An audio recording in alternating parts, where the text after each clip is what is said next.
Real Madrid vs Elche CF, composition probable, absent, incertain, analyse, enjeux et tous les détails sur le match. Ce dimanche 23 novembre 2025, le Real Madrid de Xavi Alonso se déplace sur la pelouse d'Elche CF, dirigé par Eder Sarabia Armesto, pour le compte de la 13e journée du championnat d'Espagne. Les Madrilènes, leaders actuels du championnat avec 31 points, tenteront de confirmer leur statut face à une équipe d'Elche qui occupe la 11e place avec 15 points. Lors de la 12e journée, le Real Madrid a concédé un match nul 0-0 contre Rayo Vallecano, tandis qu'Elche CF a partagé les points avec la Real Sociedad après un 1-1 prometteur. Le dernier affrontement entre ces deux équipes remonte au 15 février 2023, avec une victoire nette du Real Madrid 4-0 à domicile. Le coup d'envoi de cette rencontre sera donné à 21h, heure locale et française, soit 19h GMT, 15h en Haïti, 19h au Sénégal, au Mali et en Côte d'Ivoire, et 20h au Congo-Brazzaville. Un match qui s'annonce intéressant, avec d'un côté un Real Madrid déterminé à poursuivre sa série de succès et de l'autre un Elche CF ambitieux, cherchant à créer la surprise devant son public. À la veille de ce déplacement crucial sur la pelouse d'Elche CF, le Real Madrid de Xavi Alonso se retrouve confronté à un casse-tête stratégique inédit. Avec une liste d'absents particulièrement conséquente, l'entraîneur madrilène doit jongler entre contraintes physiques et choix tactiques pour maintenir son équipe compétitive et continuer à préserver sa première place en Liga. Les absents et incertitudes. Côté blessure, la liste est impressionnante. Antonio Rudiger, Tchouaméni, Mastantuono, Carvajal et Militao sont forfaits pour cette rencontre. Ces absences touchent des secteurs cruciaux, la défense centrale et latérale, mais aussi le milieu défensif et l'axe offensif côté droit. La défense madrilène, qui repose traditionnellement sur un équilibre solide entre Militao et Rudiger au centre, ainsi que sur la complémentarité Carvajal-Carra sur les côtés, sera donc profondément remaniée. À cela s'ajoutent les incertitudes autour de joueurs clés, Camavinga, Valverde, Thibaut Courtois et Dean Huijsen. Chacun de ces noms représente une variable stratégique majeure. Si Courtois venait à manquer, le Real Madrid devrait se tourner vers une alternative moins expérimentée, ce qui pourrait avoir un impact psychologique sur la ligne arrière.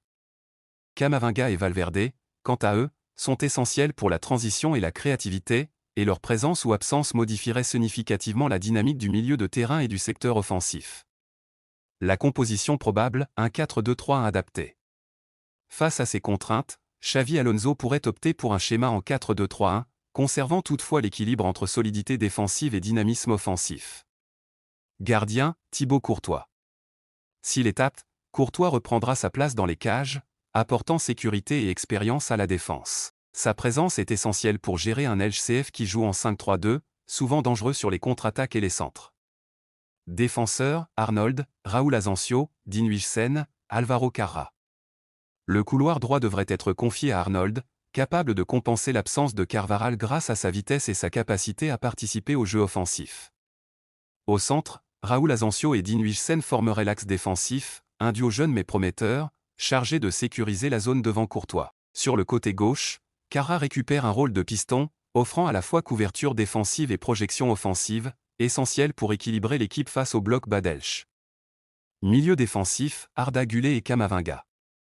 Le rôle pivot au milieu sera assuré par Arda Güler, avec la possible participation de Camavinga selon son état physique. Gérer le double pivot est crucial pour contrôler le tempo du match et protéger la défense face aux attaquants Rafa Mir et André Silva, dont le duo peut se montrer redoutable sur les décalages et les courses en profondeur. Milieux offensifs, Valverde, Bellingham, Vinicius. Le trio offensif est stratégique pour déstabiliser la ligne de 5 d'Elche. Valverde, s'il est disponible, occupera le flanc droit, prêt à combiner avec le milieu et le piston droit pour générer des opportunités. Bellingham sera le cœur du jeu, capable de combiner puissance physique et intelligence tactique, servant de lien entre le milieu et Mbappé.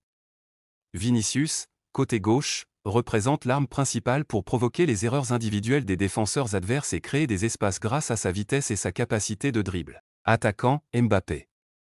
En pointe, Mbappé sera l'élément clé pour transformer les phases de possession en occasions franches. Sa capacité à attirer plusieurs défenseurs crée automatiquement des brèches pour ses coéquipiers, et dans ce contexte de match délicat, il devra faire preuve d'efficacité clinique. Enjeu tactique. Le choix d'un 4-2-3-1 malgré les absences montre la volonté de Xavi Alonso de conserver la structure classique du Real Madrid, avec un équilibre prudent entre solidité défensive et pression offensive. Le milieu de terrain devra absorber la densité des trois milieux d'Elche et permettre à Vinicius et Valverde de profiter de chaque opportunité sur les ailes.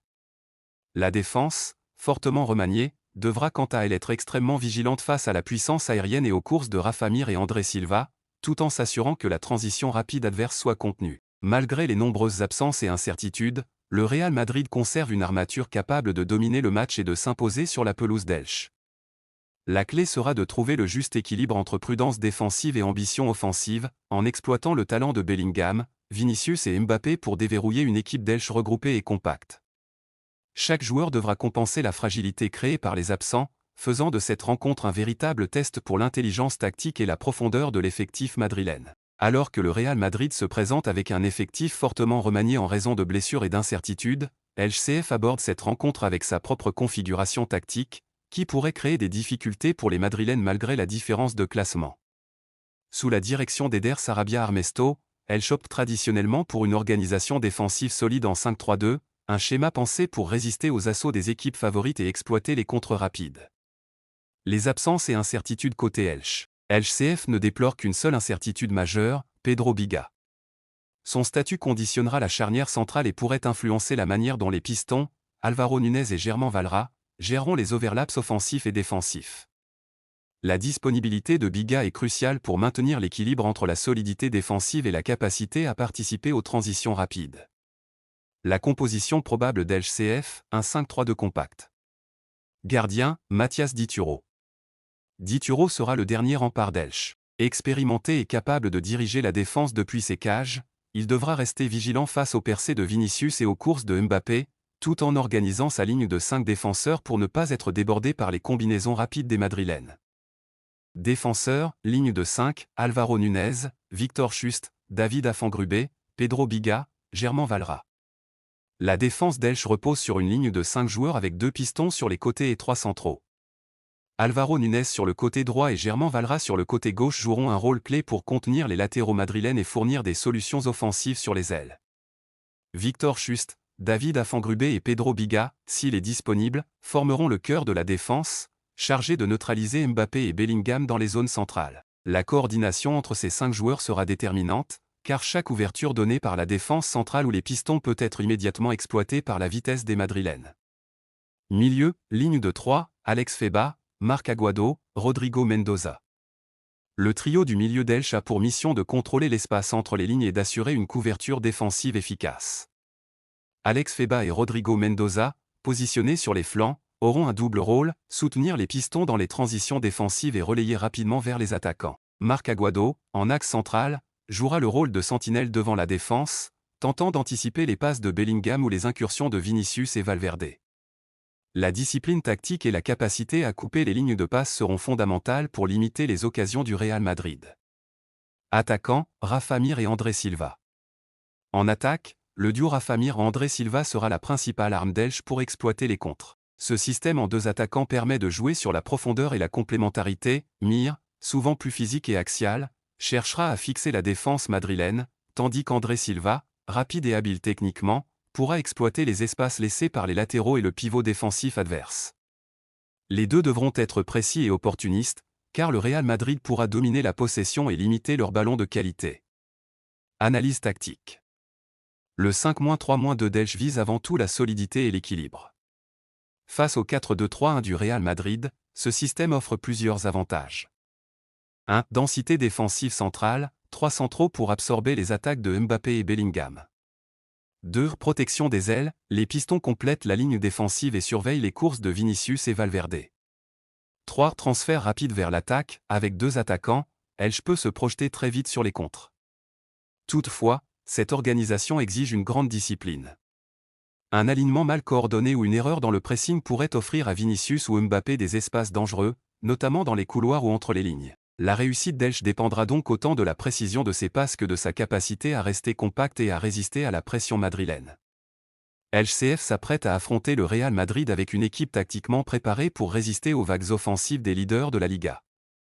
La disponibilité de Pedro Biga et la capacité de Dituro à organiser la défense seront des éléments clés pour maintenir la solidité du bloc. Si les milieux et les attaquants d'Elche réussissent à combiner rapidement sur les contres, ils pourraient créer des opportunités importantes face à une défense madrilène fragile par ses absences. Chaque joueur d'Elche devra rester concentré et discipliné, car une seule erreur pourrait permettre à Mbappé, Vinicius ou Bellingham de faire basculer le match en faveur du Real Madrid.